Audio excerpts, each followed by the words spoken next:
The saying of Jesus that in order to truly be his follower, we must deny ourselves, take up our cross, follow him, can be a hard saying for several reasons.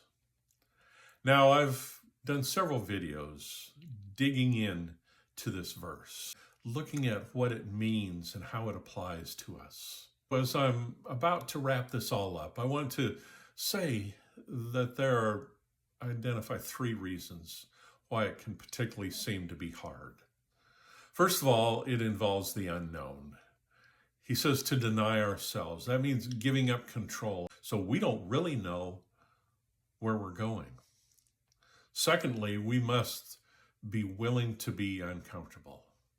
The idea of taking up our cross can involve some pretty hard things. I mean, for Jesus himself, it involved a lot of suffering and then death, a very painful, humiliating death. And then third of all, it's a matter of trust. In fact, it involves a whole lot of trust. Deciding that the one we're going to follow is worthy of that trust. So I want to give this illustration. For when our son was young, my wife got this seat that attached to the back of her bicycle.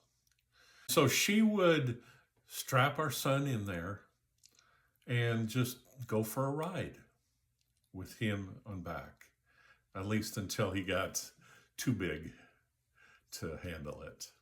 And there were several things that I observed from this, just seeing them go off and then waiting for them to come back.